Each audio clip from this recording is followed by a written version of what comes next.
حضرت سیدنا ربیع بن عثمان تمیمی علیہ رحمۃ اللہ الولی فرماتے ہیں، ایک شخص بہت زیادہ گنہگار تھا۔ اس کے شب و روز اللہ عز و جل کی نافرمانی میں گزرتے۔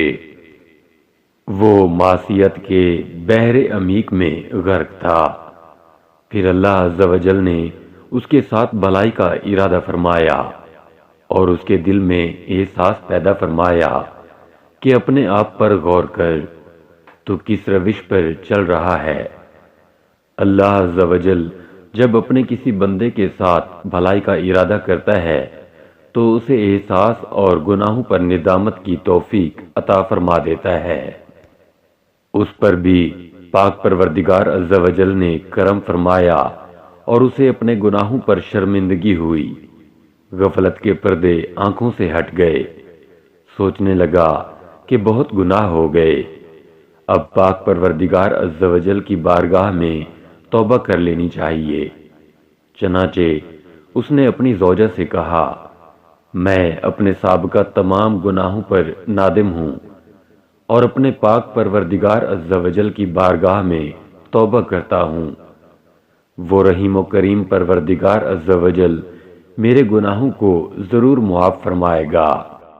میں اب کسی ایسی ہستی کی تلاش میں جا رہا ہوں جو اللہ عز و جل کی بارگاہ میں میری سفارش کرے۔ اتنا کہنے کے بعد وہ شخص صحرا کی طرف چل دیا۔ جب ایک ویران جگہ پہنچا تو زور زور سے پکارنے لگا، اے زمین، تو اللہ عز و جل کی بارگاہ میں میرے لیے شفیع بن جا۔ اے آسمان، تو میرا شفیع بن جا۔ اے اللہ عز و جل کے معصوم فرشتوں، تم ہی میری سفارش کر دو۔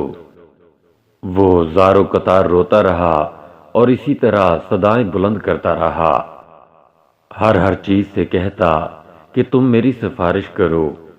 میں اب اپنے گناہوں پر شرمندہ ہوں اور سچے دل سے تائب ہو گیا ہوں۔ وہ عابد مسلسل اسی طرح پکارتا رہا، بالآخر روتے روتے بے ہوش ہو کر زمین پر منہ کے بل گر گیا۔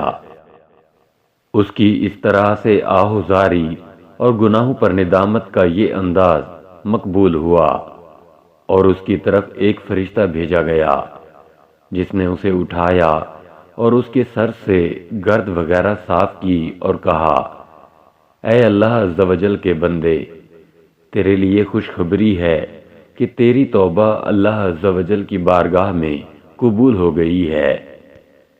اس پر وہ بہت خوش ہوا اور کہنے لگا، اللہ عز و جل آپ پر رحم فرمائے۔ اللہ عز و جل کی بارگاہ میں میری سفارش کون کرے گا؟ وہاں میرا شفیع کون ہوگا؟ فرشتے نے جواب دیا، تیرا اللہ عز و جل سے ڈرنا یہ ایک ایسا عمل ہے جو تیرا شفیع ہوگا، اور تیرا یہی عمل بارگاہ خداوندی میں تیری سفارش کرے گا۔ اللہ عز و جل کی ان پر رحمت ہو اور ان کے صدقے ہماری مغفرت ہو، آمین، بجاہ نبی الامین صلی اللہ تعالی علیہ وآلہ وسلم۔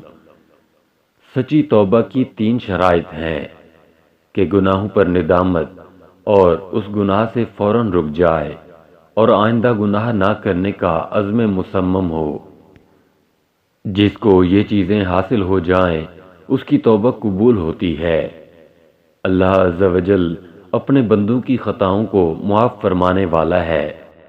بندہ چاہے کتنا ہی گنہگار کیوں نہ ہو، ایک مرتبہ سچے دل سے تائب ہو جائے تو اس کے تمام گناہ معاف کر دیے جاتے ہیں۔ میرا رحیم و کریم پروردگار عز و جل اپنے بندوں پر بہت کرم فرماتا ہے۔ اے ہمارے پیارے اللہ عز و جل، ہمارے گناہوں کو معاف فرما کر ہمیں سچی توبہ کی توفیق عطا فرما، اور اپنے پیارے حبیب صلی اللہ تعالی علیہ وآلہ وسلم کے صدقے ہمیں جہنم کے عذاب سے محفوظ رکھ اور ساری امت مسلمہ کی مغفرت فرما، آمین، بجاہ نبی الامین صلی اللہ تعالی علیہ وآلہ وسلم۔